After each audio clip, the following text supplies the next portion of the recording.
안녕하세요. 매일 아침 말씀 묵상에 오신 여러분을 진심으로 환영합니다. 4월 12일 월요일 은혜를 입은 사람 노아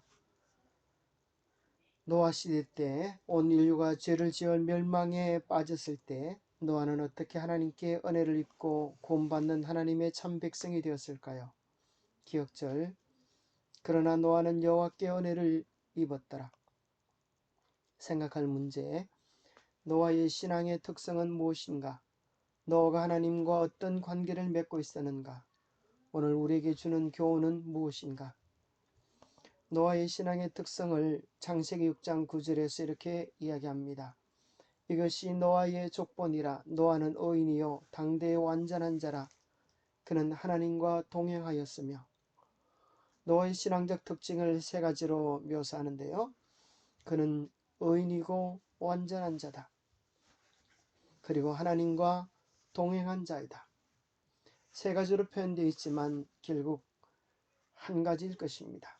그것을 계속 설명해 나가는 것입니다. 의인은 완전한 자요, 또 그 완전함은 행위의 완전함 속에 있지 아니하고 하나님과 동행함 속에 살아있는 관계 속에 완전함을 누릴 수 있었던 것을 이야기합니다. 골로새서 1장 28절에도 말씀하시기를 우리가 그를 전파하여 각 사람을 권하고 모든 지혜로 각 사람을 가르치면 각 사람을 그리스도 안에서 완전한 자로 세우려 함이니 라고 말씀하십니다. 우리가 그리스도를 떠난 완전은 생각해 볼 수도 없는 것입니다. 그리스도를 떠나서 완전하려고 하는 시도와 그 자체가 우리는 멸망을 자처하는 것입니다. 왜냐하면 그분은 생명의 참 포도나무요 우리는 가지니 그 안에 그할 때에 풍성한 열매를 맺을 수 있지만 그를 떠나서는 아무것도 할 수 없기 때문입니다.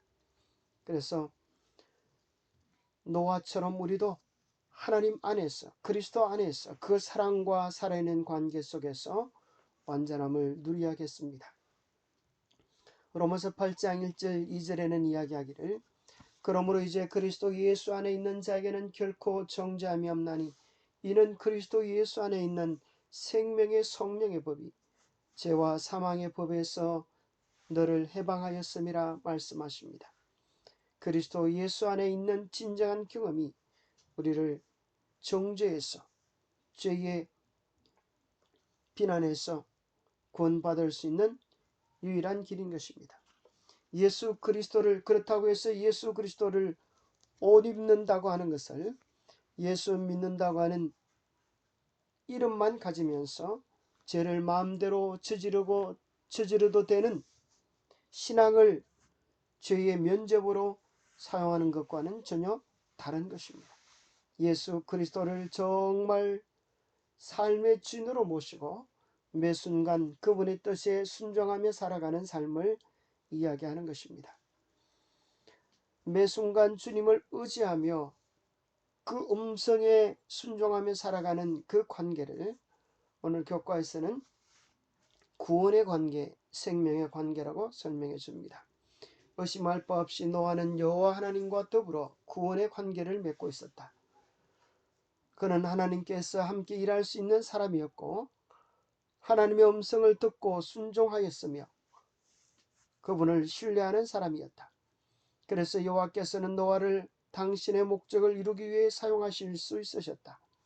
또한 신약에서 베드로는 노아를 가리켜 의를 전파한 자라고 말했다. 그렇습니다. 노아는 하나님과 구원의 관계를 맺고 있었습니다. 그것은 구체적으로 이야기한다면 하나님과 함께 동행하는 것이고 하나님의 음성을 듣는 것이고 하나님의 음성에 순종하는 삶, 또 하나님을 신뢰하는 삶으로 표현할 수 있겠습니다. 그것이 구원의 관계입니다. 두 번째, 노아가 하나님과 어떤 관계를 맺고 있었는가 하는 질문을 생각해 보겠습니다. 그러나 노아는 여호와께 은혜를 입었더라. 여기 은혜라는 단어가 성경에 처음으로 등장합니다. 신약에서 마찬가지로 아무런 공로가 없는 죄인에게 베푸시는 하나님의 자비와 은총이라는 의미로 사용되었습니다. 따라서 우리는 노아가 비록 완전하고 의로운 사람이었지만 여전히 하나님께서 값없이 베푸시는 은총을 필요로 했던 죄인이라는 사실을 이해할 필요가 있습니다. 그런 의미에서 노아는 여호와 하나님을 열심히 따르기 위해 노력하고 있는 우리와 다를 바 없다고 말할 수도 있을 것입니다. 41페이지에는 노아는 땅에 사는 사람들 중에 가장 경건하고 거룩한 사람이었으며 타락한 세대의 부패 속에서도 믿음을 통해 하나님께 기쁨을 주는 사람이었습니다.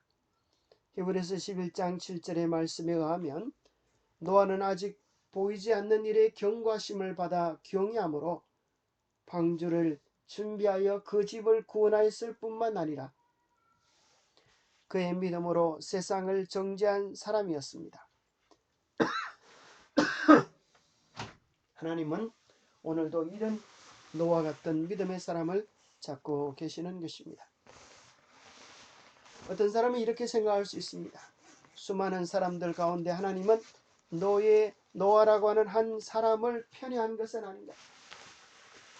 그러나 성경을 바르게 이해하면 결코 하나님께서 사람을 편애하시거나 또 어느 누구도 제외시키지 않는다고 하는 사실을 발견하게 됩니다.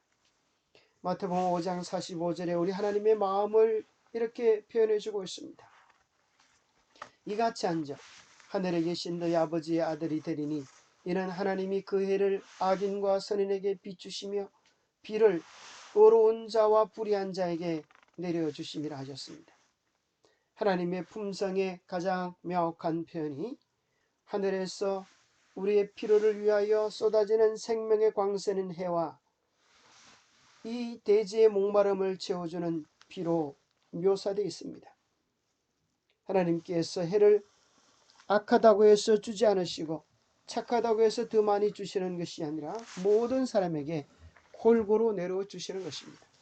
그러나 그 은혜에 대하여 그 사랑에 대하여 반응할 때 그는 은혜를 받은 자가 되는 것입니다. 비가 아무리 쏟아져도 그릇을 발아놓지 않으면 다 허지로 돌아가고 햇살이 아무리 내리찐다 하더라도 커튼을 열지 않으면 어둠 속에 있을 수밖에 없는 것과 같은 이치입니다. 하나님의 마음은 아무도 제외하지 않으십니다. 디모데전서 2장 4절에 하나님은 모든 사람이 구원을 받으며 진리를 아는 데 이르기를 원하신다 하셨습니다.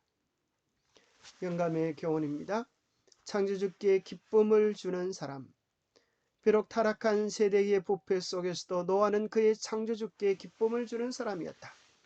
우리는 이 지구 역사의 마지막 날 곧 죄와 부패로 가득한 시대에 살고 있으며 우리는 노아처럼 하나님께 기쁨이 될 수 있는 자로 살아야 한다. 너희를 어두운 데서 불러내어 그의 기이하신 빛에 들어가게 하신 자이신 주님께 찬송을 올려야 할 것이다. 우리가 어떻게 하나님께 기쁨을 주는 삶을 살 수 있을까요? 그것은 하나님을 기뻐함으로 하나님의 기쁨이 될 수 있다고 생각합니다. 하나님이 정말 여러분의 기쁨이요, 여러분의 관심이요, 사랑의 대상입니까? 그렇다면 매일 하나님의 기쁨이 우리도 될 수 있는 것입니다. 하나님의 기쁨이 되기 원하신다면 그분의 아름다운 품성과 인도하심과 섭리에 대하여 늘 감사하며 찬양하십시오. 불평 원망은 하나님의 인도하심에 대한 불평 원망일 것입니다. 오늘 우리에게 주는 교훈은 무엇입니까? 생각해보면 노아에게만 은혜를 주셨던 것이 아니라 오늘 우리에게도 한없는 은혜를 하나님께서 베풀어 주셨습니다. 에베소서 2장 8절에 너희는 그 은혜에 의하여 믿음으로 말미암아 구원을 받았으니 이것은 너희에게서 난 것이 아니요 하나님의 선물이라 하셨습니다. 우리의 행위대로 한다면 우리가 살아온 삶의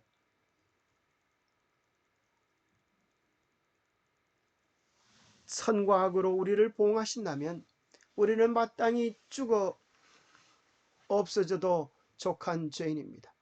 그러나 하나님은 우리의 행위대로 대하지 않으시고 은혜로 우리를 대하셔서 믿음으로 말미암아 구원의 이르도록 해 주셨습니다. 이보다 더 큰 은혜가 어디에 있겠습니까? 생각해 보면 은혜로 주지 아니한 것이 없습니다. 우리가 그분께 드린 것, 잘한 것은 하나도 없음에도 불구하고 우리는 그리스도 안에서 그의 은혜의 풍성함을 따라서 그의 피로 말미암아 속량 곧 죄사함을 얻었고 하나님의 자녀가 되어졌고 성령의 인도함을 받고 사는 자가 되어졌고 하늘 영광의 상속자가 되어진 것입니다. 생각해 보면 은혜 아닌 것이 없습니다. 생명도 은혜요, 구원도 은혜요, 소망도 은혜요, 천국도 은혜요, 하나님과의 새로운 관계의 정립, 모든 것들이 은혜입니다.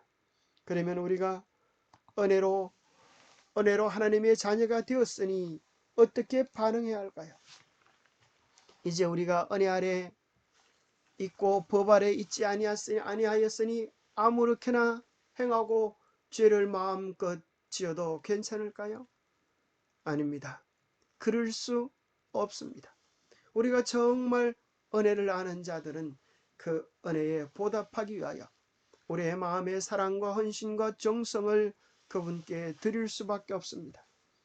우리의 노력으로 구원을 얻으려고 하는 것이 아니라 그분께서 베푸르신 그 한없는 사랑과 은혜가 우리를 변화시켜서 하나님의 은혜에 반응하는 자로 살아가도록 만들어주시는 것입니다. 우리가 예수 그리스도의 생애를 깊이 살펴본다면 예수 그리스도의 삶 속에서 은혜와 진리의 충만함을 발견하게 됩니다. 은혜를 많이 경험한 사람은 진리를 외면하거나 진리를 배반하는 자가 아니요 은혜가 많으면 많을수록 우리는 더 깊은 진리 안으로 진리에 대한 충성과 헌신으로 달려가야 하겠습니다. 그래서 예수 그리스도의 삶이 은혜와 진리가 충만했던 것처럼 그리스도를 아는 자들의 삶에도 은혜와 진리가 충만해야겠습니다. 우리는 어떻게 은혜에 대하여 감사하는 생애를 살 수 있겠습니까? 고린도후서 12장 9절에 바울은 말했습니다. 나에게 이르기를 내 은혜가 너에게 족하도다. 이는 내 능력이 약한 데서 온전하여 짐이라 하신지라. 그러므로 도리어 크게 기뻐함은 나의 여러 약한 것들에 대하여 자랑하리니 이는 그리스도의 능력이 내게 머물게 하려 함이라. 우리가 정말 은혜를 안다면 오늘 우리의 처지와 형편이 어떠하든지 사도 바울처럼 마음 깊은 감사를 드릴 수밖에 없게 될 것입니다. 우리의 기도를 응답해 주신 것에 대해서 뿐만 아니라 우리의 기도를 거절하신 것에 대해서도 바울처럼 하나님의 사랑이 여전히 우리와 함께 하심을 믿고 감사해야겠습니다. 바울은 이렇게 고백하지 않습니까? 너의 은혜가 너에게 족하다. 이는 내 능력이 약한 데서 온전하여지기 때문이다. 도리어 내가 크게 기뻐함은 여러 약하고 부족한 것들에 대하여 자랑하겠다. 왜냐하면 내가 부족하기에, 내가 연약하기에, 내가 모자라기에 그리스도의 능력을 매 순간 의지할 수 있기 때문이다. 그렇게 이야기하는 것입니다. 그래서 정말 은혜를 아는 자들은 우리가 어떤 처지와 형편에 있든지 모든 것이 은혜임을 기억하고 하나님께 마음 깊은 감사를 드리는 분입니다. 그럴 뿐 아니라 은혜를 아는 자들은 내게 주신 것 중에 은혜로 주지 않은 것이 무엇이냐 하는 것을 깨닫는 자들은 우리는 각각 은사를 받은 대로 하나님의 여러 가지 은혜를 맡은 선한 청지기같이 서로 봉사하며 섬기며 사랑하며 살아갈 수 있게 될 것입니다. 우리의 모든 것들이 은혜인 것입니다. 고로 우리는 은혜를 맡은 선한 청지기처럼 주의 영광을 위하여 성도들의 기쁨을 위하여 영혼의 구원을 위하여 서로 섬기며 봉사하며 사랑하며 나누는 삶이 되어야겠습니다. 은혜를 아는 자들은 이 세상에 죄를 따라가지 아니하고 어두워지면 어두워질수록 더 빛을 발하는 별들처럼 하나님께 영광을 돌리는 삶을 살아야겠습니다. 그러므로 여러분은 나무랄 데 없는 순결한 사람이 되어 이 악하고 비뚤어진 세상에서 하나님의 흠없는 자녀가 되어 하늘을 비추는 별들처럼 빛을 내십시오. 여러분, 밤하늘의 별들을 보면서 얻으면 얻을수록 더 존재감을 혁혁히 드러내는 별들처럼 우리도 이 세상이 어두우면 어두울수록, 죄로 말미암아 망가지면 망가질수록 더 그리스도인의 아름다운 빛을, 품성의 아름다움을 드러내야 하겠습니다. 그럴 때 우리는 주님의 온전한 기쁨이 될 수 있지 않겠습니까? 기도하겠습니다. 하나님 아버지, 이 세상의 고통을 보면서 빛된 자로 살아가게 하여 주옵소서. 이 세상의 재난을 보면서 하늘을 준비하는 자로 살아가게 하여 주옵소서. 이 죄 많은 세상에서 하나님과 동행했던 노아의 모습이 우리의 모습이 되기를 소원합니다. 환경을 탓하지 않고 형편을 탓하지 않고 하나님께 끝까지 충성하는 심지가 굳은 자들이 되게 하여 주시옵소서.